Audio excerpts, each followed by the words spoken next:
کے باوجود بھی میرا کاروبار تو چل رہا ہے، میں سودی کاروبار کر رہا ہوں، لوگ تو میری عزت کر رہے ہیں، مسجد کی کمیٹی کا میں صدر بھی ہوں، میں معززین شہر میں شامل بھی ہوں، لوگ مجھے جلسوں میں مہمان خصوصی بھی بلاتے ہیں، میں ایم پی اے بھی منتخب ہو گیا ہوں، مجھے وزارت کا قلمدان بھی سونپ دیا گیا ہے۔ وہ میاں اللہ کی نظر میں ان چیزوں کی اہمیت ہی نہیں ہے۔ یہ چیزیں ہوتی کیا ہیں؟ وہ یہ نہیں چھینتا، وہ ہدایت چھینتا، وہ روٹی نہیں چھینتا، وہ تو نمرود کو بھی روٹی دیتا تھا۔ اس نے کبھی سورج کو منع نہیں کیا کہ اس کے گھر میں روشنی نہ کر، یہ حامان کا گھر ہے، یہ قارون کا گھر ہے، یہ میرے دشمنوں کا گھر ہے، اس کے گھر میں روشنی نہیں ہونی چاہیے۔ چاند کو کہتا ہے اپنی کرنیں بکھیر، سورج کو کہتا ہے اپنی روشنی بکھیر۔ جس طرح باجزید کے گھر میں روشنی ہوتی ہے، اس مکار کے گھر میں بھی ایسی روشنی ہوتی ہے، فرق نہیں پڑتا۔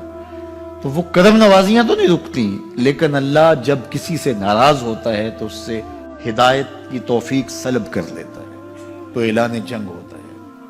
تو پھر وہ ٹکرے بھی مار رہا ہو تو اس کی رسم کی نماز ہوتی ہے، اس کا ماتھا جھک رہا ہوتا ہے، دل نہیں جھک رہا ہوتا، کیونکہ ہدایت سلب کر لی گئی۔ جب اندر سے روح ہی نکال لی جائے تو باقی بچتا کیا ہے؟ یہ بات ذہن میں رکھیے گا کہ اللہ تعالیٰ جل شانہ نے ہمیں جن کاموں سے روکا ہے، جن کاموں سے منع کیا ہے، ان کاموں کے کرنے میں ہمیں کبھی بھی بھلائی اور خیر نہیں مل سکتی۔ یہ ہم جب اچھی طرح سے ذہن نشین کر لیں، اگر اللہ پر ہمارا یقین اور یقیناً اس پر ہمارا ایمان ہے، تو پھر وہ امر جو اللہ کی طرف سے جن سے روک دیا گیا، تو ہم کبھی بھی ان کے قریب تک نہ جائیں، اور جن کاموں کے کرنے کا اسے حکم دیا گیا اس کی حکمتیں نہ بھی ہمیں معلوم ہو۔ آج جدید سائنس تحقیقات کرتی ہے تو ہمارے سامنے آتا ہے کہ وضو کے کیا فوائد ہیں۔ آج ہمیں لوگ بتاتے ہیں کہ جناب آپ امامہ باندھیں گے تو سن سٹروک سے بچ جائیں گے۔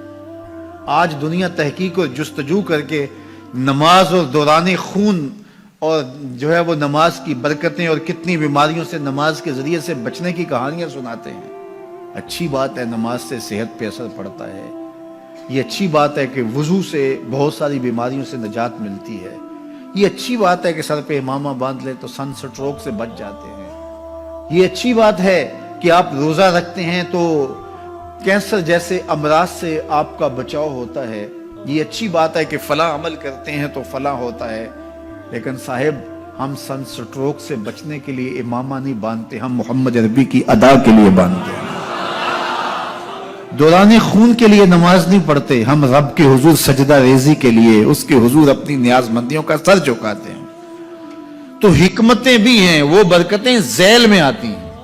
تو یہ بات ذہن میں رکھیے گا۔ غزنوی کا وزیر اس سے حسد کرتے ہوتے تھے کہ اس میں کیا خصوصیت ہے کہ بادشاہ اسی کو اہمیت دیتا ہے۔ ایک دن بادشاہ نے کوئی تربوز کاٹا، کوئی خربوزہ کاٹا یا کوئی اور ایسی چیز تھی، تو جس کو بھی دیا تو وہ کڑوا تھا، تو اس نے چوہی چکھا تو پھینک دیا، اور پھر بلایا یاس کو اور اس کو کاٹ کے اس کی پھانک دی، تو ایسے لطف سے کھانے لگا کہ جیسے اس سے لذیذ کبھی پھل زندگی میں دیکھا نہ ہو۔ تو سارے اندر ہنس رہے تھے، ایک دوسرے کو آنکھوں سے اشارہ کر رہے تھے، یہ دیکھو بے وقوف۔ تو بادشاہ رک گیا اور کہا کہ ایاز، یہ جو فروٹ تم نے کھایا ہے یہ میٹھا تھا یا کڑوا؟ کہا بادشاہ سلامت کڑوا۔ تو کہا پھر اتنے ذوق سے کیوں کھایا؟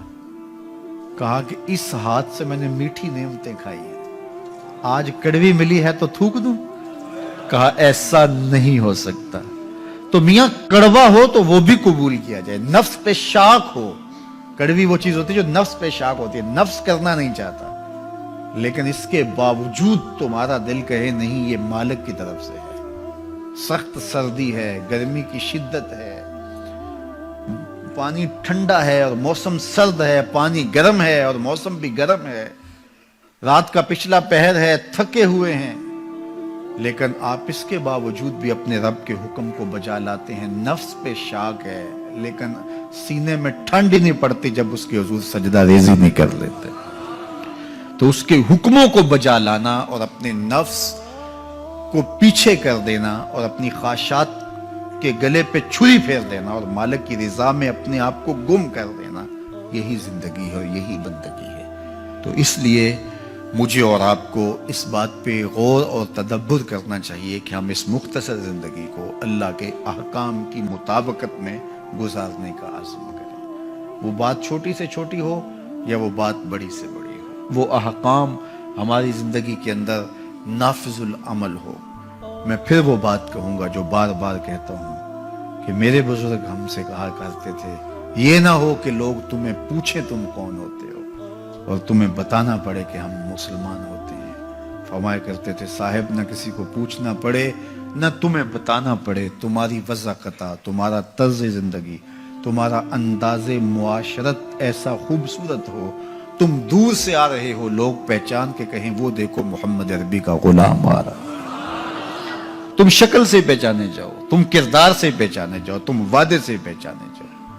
کتاب کا نام ہے بشر القیب فی لقاء الحبیب۔ حضور علیہ السلام کی ملاقات کے حوالے سے یہ کتاب امام سیوطی علیہ رحمہ کی مصنفہ ہے۔ اس میں ایک واقعہ انہوں نے لکھا کہ ایک شخص قبر میں اترا اور نکیرین آئے اور انہوں نے سوال و جواب کا سلسلہ کیا، من ربوں کا، ما دینوں کا۔ اچھا، اس کی داڑھی میں چند بال سفید تھے جن کو وہ مہندی لگایا کرتا تھا۔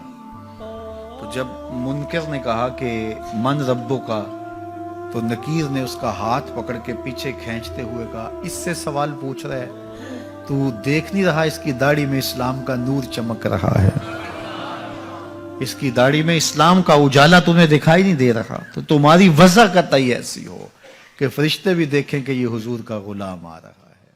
اللہ کے ذکر سے رخ پھیر لے، اللہ کی یاد سے رخ پھیر لے، اللہ کے دین سے اعراض کرے، تو پھر خدا شناسی، قناعت، توکل اور اعمال خیر تو اس سے چھن ہی جائیں گے، اس کو خود فراموشی کے عذاب میں مبتلا کیا جاتا ہے۔ اور قرآن مجید نے ایک دوسرے مقام پہ ارشاد فرمایا وَلَا تَكُونُوا كَالَّذِينَ نَسُوا اللَّهَ فَأَنسَاهُمْ أَنفُسَهُمْ۔ ان لوگوں کی طرح نہ ہو جانا جنہوں نے رب کو بھلا دیا، وہ بھول گئے، اپنے رب کو بھول گئے۔ غفلت ایسی طاری ہوئی سویر سے لے کر شام تک اور شام سے سویر تک، دنیا دنیا اور دنیا ہی مقصد حیات بن گیا۔ دنیا میں آئے کس لیے تھے، مقصد کیا تھا، بھول گئے۔ میلہ دیکھنے کے لیے آئے تھے، گھر کا راستہ بھول گئے۔ اللہ اکبر۔ تو فرمایا تم ان لوگوں کی طرح نہ ہو جانا۔ پھر اللہ نے انہیں سزا کیا دی، رزق کے دروازے بند کر دیے؟ نہیں۔ ان کی سانسیں چھین لی؟ نہیں۔ سورج کو حکم دے دیا اس کے آنگن میں روشنی نہ بھیجنا؟ نہیں۔ چاند کو چاندنی بکھیرنے سے روک دیا؟ نہیں۔ آب و ہوا روک دی گئی؟ نہیں۔ انہیں کیا سزا ملی جنہوں نے رب کو بھلا دیا؟ فرمایا فَأَنسَاهُمْ أَنفُسَهُمْ، اللہ نے انہیں ان کی ذاتوں سے انہیں بے خبر کر دیا۔ جو خدا فراموش ہوئے وہ خود فراموش ہو گئے، انہیں اپنے آپ سے ہی آگاہی نہ رہی۔ اور مجھے بتاؤ، جسے یہ بھی نہ پتا ہو کہ میں کون ہوں، اپنی شناخت جو بھول جائے، اس کے پلے ہوتا کیا ہے؟ اقبال نے کہا تھا نا، اپنے من میں ڈوب کر پاجا سراغے زندگی، تو میرا نہیں بنتا تو نہ بن، اپنا تو بن۔ مجھے بتائیے 6 فٹ کا جوان ہو، قدے راہ نہ رکھتا ہو، اس کی آنکھیں عقابی ہوں، ماتھا کشادہ ہو، رنگ چمک رہا ہو، ہونٹ گلابی ہوں، لیکن اس کی قمیض کے پیچھے گھر کا ایڈریس لکھا ہو کہ کسی کو ملے تو اس ایڈریس پہ پہنچا دے، تو آپ اس کا چہرہ دیکھ کے کہتے ہیں واہ کیا جوان رانا ہے، کیا اس کے ہونٹ گلابی ہیں، کیا نرگسی آنکھیں ہیں، کیا خوبصورت چہرہ ہے، کیا شمشاد قد ہے۔ لیکن اچانک نظر پڑی تو اس کے گھر کا ایڈریس اس کی قمیض کے پیچھے لکھا تھا۔ آپ نے کہا میں نے دور سے دیکھا، اس کا تو توازن عقلی ہی ٹھیک نہیں، یہ تو بیچارہ جو ہے وہ پاگل ہے۔ تو قد کاٹ ہونے کے باوجود گھر کا ایڈریس پیچھے لکھ دیا گیا، تو اب ہر کوئی سمجھتا ہے کہ یہ بیچارہ فہم و ادراک کے نور سے خالی ہے۔ قدے رانا پہ ترس آنے لگ جاتا ہے، اور وہ آنکھیں جن میں ڈوب جانے کو، جھیل جیسی آنکھوں میں غوطہ لگانے کو جی چاہتا تھا، تو اب ترس آنے لگ جاتا ہے کہ یہ بیچارہ تو خود فراموش ہے۔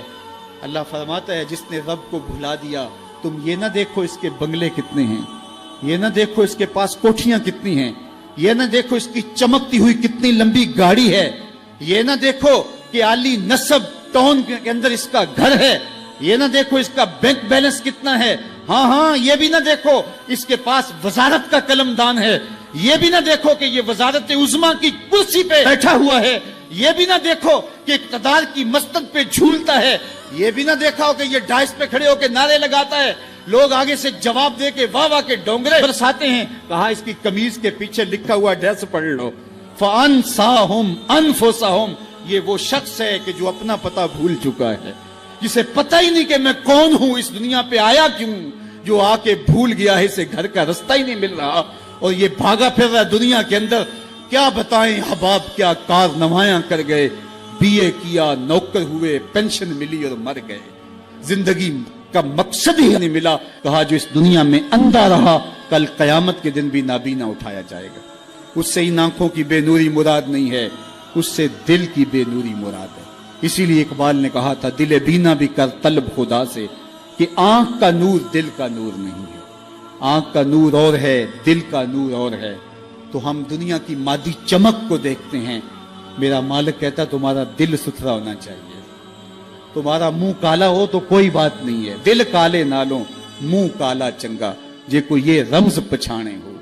اصل تو دل کی پاکیزگی ہے، اور دل رب کے ساتھ وابستہ ہو، اس کے رسول کے ساتھ وابستہ ہو۔ تو جس نے اللہ کے دین سے رخ پھیرا، اعراض کیا، تو پھر اس کا نتیجہ کیا ہو کہ اس کی زندگی تلخ ہو جائے گی۔